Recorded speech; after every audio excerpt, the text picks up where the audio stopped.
રોજ સવારે અને સાંજે દેવી કવચનો પાઠ અવશ્ય સાંભળવો. દેવી કવચ સાંભળતા પહેલાં કોમેન્ટમાં તમારી કુળદેવીનું નામ જરૂરથી લખવું. હવે આપણે દેવી કવચનો પાઠ શરૂ કરીશું. ઓમ ચંડિકા દેવીને નમસ્કાર. માર્કંડેયજીએ કહ્યું, હે પિતામહ, જે આ સંસારમાં પરમ ગોપનીય અને મનુષ્યનું બધી રીતે રક્ષણ કરનારું છે અને જેને તમે અત્યાર સુધી બીજા કોઈ સામે પ્રગટ ન કર્યું હોય એવું કોઈ સાધન મને કહી બતાવો. બ્રહ્માજી બોલ્યા, હે બ્રાહ્મણ, એવું સાધન તો એકમાત્ર દેવીનું કવચ જ છે, જે ગોપનીય કરતાં પણ પરમ ગોપનીય, પવિત્ર તથા બધા પ્રાણીઓ ઉપર ઉપકાર કરનારું છે. હે મહામુનિ, તે તમે ધ્યાનથી સાંભળો. દેવીની 9 મૂર્તિઓ છે. તેમને નવદુર્ગા કહે છે. તેમના અલગ અલગ નામો બતાવવામાં આવે છે. પહેલું નામ શૈલપુત્રી છે, બીજું નામ બ્રહ્મચારિણી છે, ત્રીજું ચંદ્રઘંટાના નામે પ્રસિદ્ધ છે, ચોથી મૂર્તિને કુષ્માંડા કહે છે, પાંચમી દુર્ગાનું નામ સ્કંદમાતા છે, છઠ્ઠી દુર્ગાનું નામ કાત્યાયની છે, સાતમું સ્વરૂપ એટલે કાલરાત્રિ, આઠમું સ્વરૂપ એટલે મહાગૌરી અને નવમી દુર્ગા એટલે સિદ્ધિદાત્રી. આ બધા નામ વેદ ભગવાન દ્વારા કહેવાયા છે. જ્યારે કોઈ મનુષ્ય અગ્નિથી સળગી રહ્યો હોય, યુદ્ધભૂમિમાં શત્રુઓથી ઘેરાઈ ગયો હોય તથા કોઈ ભયથી ડરી ગયો હોય અને મા દુર્ગાનું શરણ લીધું હોય, તેનું ક્યારેય કોઈ અમંગળ થતું નથી. યુદ્ધના સમયે મુશ્કેલી હોવા છતાં પણ તેને કોઈ વિપત્તિ ઉદ્ભવતી નથી. તેને શોક, દુઃખ અને ભય પ્રાપ્ત થતા નથી. જેમણે દેવીનું ભક્તિપૂર્વક સ્મરણ કર્યું છે તેમનો અભ્યુદય નક્કી છે. હે દેવી, જેઓ તમારું ચિંતન કરે છે તેમનું તમે ચોક્કસ કલ્યાણ કરો છો, તેમનું તમે ચોક્કસ રક્ષણ કરો છો.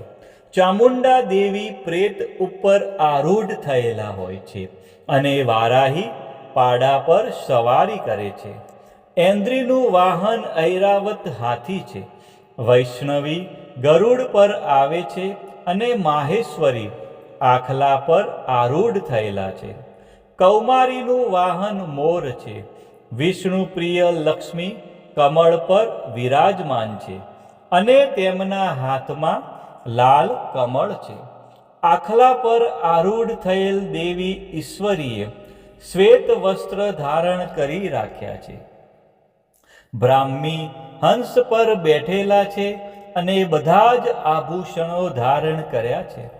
આ બધી દેવીઓ માતાઓ યોગ શક્તિથી સંપન્ન છે, જેઓ અનેકવિધ આભૂષણો પહેરવાથી શોભે છે. તેમણે અનેક રત્નો ધારણ કર્યા છે, ક્રોધથી ભરેલી છે અને ભક્તોનું રક્ષણ કરવા રથમાં બેઠેલી છે. આ દેવીઓના હાથમાં શંખ, ચક્ર, ગદા, શક્તિ, હળ, મુસળ, ખેટક, તોમર, કુહાડી, દોરડું, કુંત, ત્રિશૂળ અને ઉત્તમ પ્રકારના ધનુષ્ય ધારણ કરેલા છે. દૈત્યોના શરીરનો નાશ કરવો અને ભક્તોને અભયદાન આપવું, દેવતાઓનું હિત કરવું એ તેમના શસ્ત્ર ધારણનો ઉદ્દેશ છે. મહારૌદ્ર રૂપ, અત્યંત ઘોર પરાક્રમી, મહાબલી અને મહા ઉત્સાહયુક્ત હે દેવી, તમે મહાન ભયનો નાશ કરનારા છો. તમને મારા નમસ્કાર છે. તમારી સામે જોવું પણ મુશ્કેલ છે. શત્રુઓનો ભય વધારનારા હે જગદંબિકા, મારું રક્ષણ કરો. પૂર્વ દિશામાં ઐન્દ્રી શક્તિ મારું રક્ષણ કરે. અગ્નિ ખૂણામાં અગ્નિ શક્તિ, દક્ષિણ દિશામાં વારાહી તથા નૈઋત્ય ખૂણામાં ખગધારિણી મારું રક્ષણ કરે.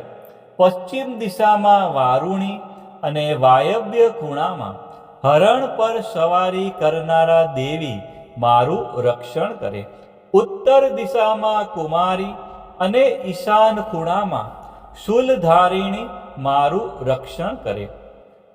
હે બ્રહ્માણી દેવી, તમે ઉપરની બાજુએ મારું રક્ષણ કરો. હે વૈષ્ણવી દેવી, તમે નીચેની બાજુએ મારું રક્ષણ કરો.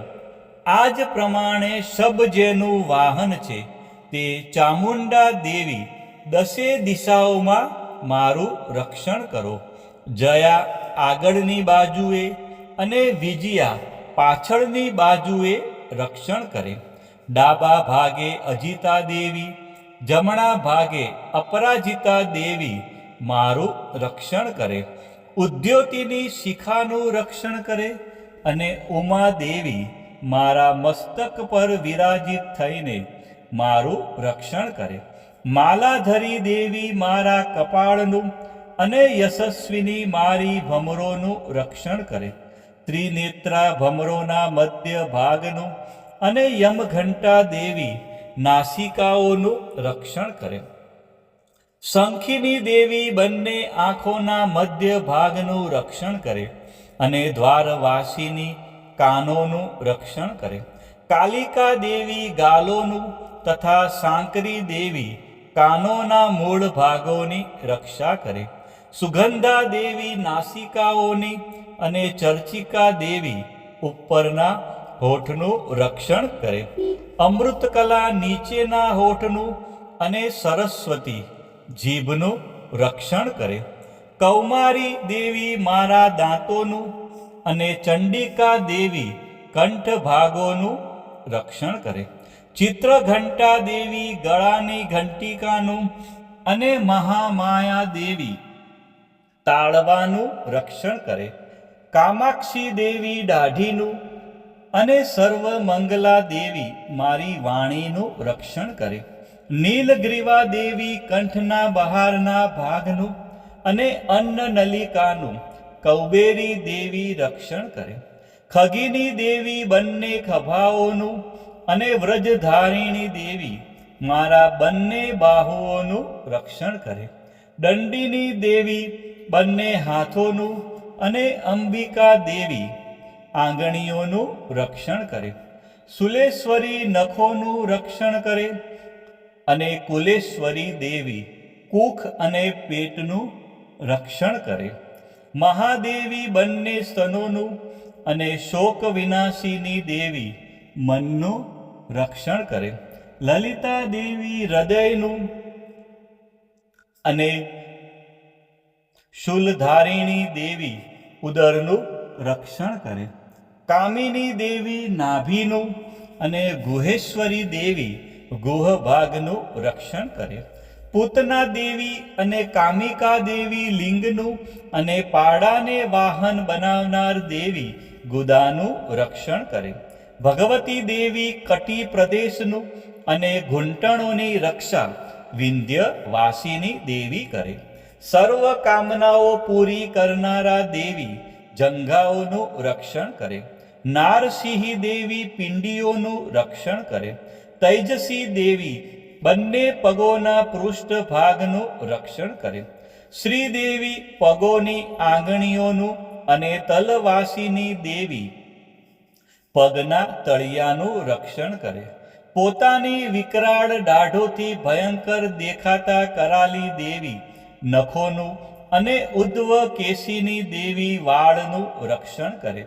કૌબેરી દેવી રૂવાટીના છિદ્રોનું અને વાઘેશ્વરી ત્વચાનું રક્ષણ કરે. પાર્વતી દેવી રક્ત, મજ્જા, વસા, માંસ, હાડકા અને મેદનું રક્ષણ કરે. પદ્માવતી દેવી કમળ કોષોના મૂળ ભાગનું રક્ષણ કરે અને ચૂડામણી દેવી કફનું રક્ષણ કરે. જ્વાળામુખી નખોના તેજનું અને અભેગા સમસ્ત સાંધાઓનું રક્ષણ કરે. હે બ્રહ્માણી દેવી, તમે મારા વીર્યનું રક્ષણ કરો. હે છત્રેશ્વરી દેવી, મારી છાયાનું રક્ષણ કરો. હે ધર્મધારિણી દેવી, મારા અહંકાર, મન અને બુદ્ધિનું તેમજ હે વ્રજ ધારણ કરનારા દેવી, મારા પ્રાણ, અપાન, વ્યાન, ઉદાન અને સમાનનું રક્ષણ કરો. કલ્યાણથી શોભતા હે દેવી, મારા પ્રાણનું રક્ષણ કરો. યોગીની દેવી, રસ, રૂપ, ગંધ, શબ્દ અને સ્પર્શનું અને હે નારાયણી દેવી, તમે મારા સત્વ, રજ અને તમો ગુણનું રક્ષણ કરો. વારાહી દેવી આયુષ્યનું રક્ષણ કરે અને વૈષ્ણવી દેવી ધર્મનું રક્ષણ કરે. તથા ચક્ર ધારણ કરનારા દેવી યશ અને કીર્તિ, લક્ષ્મી અને ધનનું તેમજ વિદ્યાનું રક્ષણ કરો. હે ઇન્દ્રાણી, તમે ગોત્રનું રક્ષણ કરો. હે ભૈરવી, તમે મારી પત્નીનું રક્ષણ કરો. હે ચંડિકા દેવી, મારા પશુઓનું રક્ષણ કરો. હે મહાલક્ષ્મી દેવી, પુત્રોનું, સંતાનોનું રક્ષણ કરો. હે સુપથા દેવી, મારા પથનું અને ક્ષેમકરી દેવી, મારા માર્ગનું રક્ષણ કરો. હે મહાલક્ષ્મી દેવી, રાજદ્વારી કાર્યોમાં મારું રક્ષણ કરો. તથા સર્વ બાજુએ રહેલા વિજયા દેવી, ચારે બાજુ રહીને રક્ષણ કરો. હે દેવી, જે સ્થાન દેવી કવચમાં કહેવાયું નથી અને તેથી રક્ષણ વિનાનું છે, તે બધા સ્થાનો તમારા વડે સુરક્ષિત થાય, કારણ કે તમે વિજયશાલિની અને પાપનાશીની છો. મનુષ્ય પોતાના શરીરનું ભલું ઈચ્છતો હોય તો તેણે દેવી કવચનો પાઠ કર્યા વિના એક ડગલું પણ ભરવું નહીં. દેવી કવચનો પાઠ કરીને જ યાત્રા કરવી. દેવી કવચના પાઠથી બધી બાજુથી સુરક્ષિત થયેલો મનુષ્ય જ્યાં જ્યાં જાય છે ત્યાં ત્યાં તેને ધન લાભ થાય છે તથા સઘળી કામનાઓ પર વિજય પ્રાપ્ત થાય છે. તે જે અભિષ્ટ વસ્તુનું ચિંતન કરે છે તેને તે અચૂકપણે પ્રાપ્ત કરી લે છે. તે મનુષ્ય આ પૃથ્વી ઉપર અતુલ ઐશ્વર્ય પામે છે.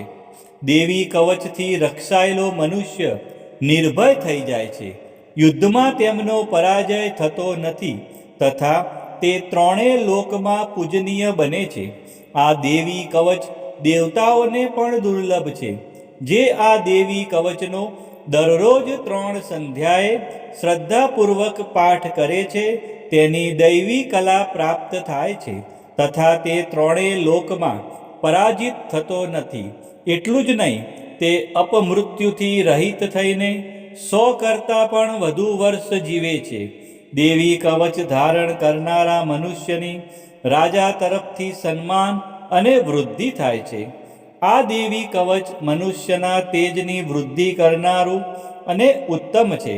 આ દેવી કવચનો પાઠ કરનારો મનુષ્ય પોતાની કીર્તિથી શોભા પામીને પૃથ્વી ઉપર પોતાના સુયશ સાથે સાથે વૃદ્ધિ પામે છે.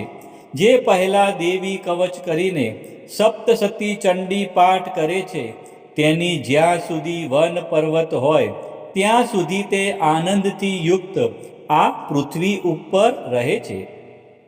તેના પુત્રો, પૌત્રો, સંતાન પરંપરા બનેલી રહે છે. પછી દેહાંત થતાં તે મનુષ્ય મહામાયાની કૃપાથી નિત્ય પરમપદને પામે છે, જે દેવતાઓને પણ દુર્લભ છે. તે સુંદર દિવ્ય રૂપ ધારણ કરે છે અને કલ્યાણ શિવની સાથે આનંદનો ભાગી બને છે. બોલો શ્રી અંબે માત કી જય, ચામુંડા માત કી જય, ખોડિયાર માત કી જય, ઉમિયા માત કી જય, મહાકાળી માત કી જય, બહુચર માત કી જય, 64 જોગણી માત કી જય, વારાહી માત કી જય. આ પ્રમાણે રોજે રોજ સવારે, બપોરે અને સાંજે દેવી કવચનો પાઠ કરવો અથવા સાંભળવો.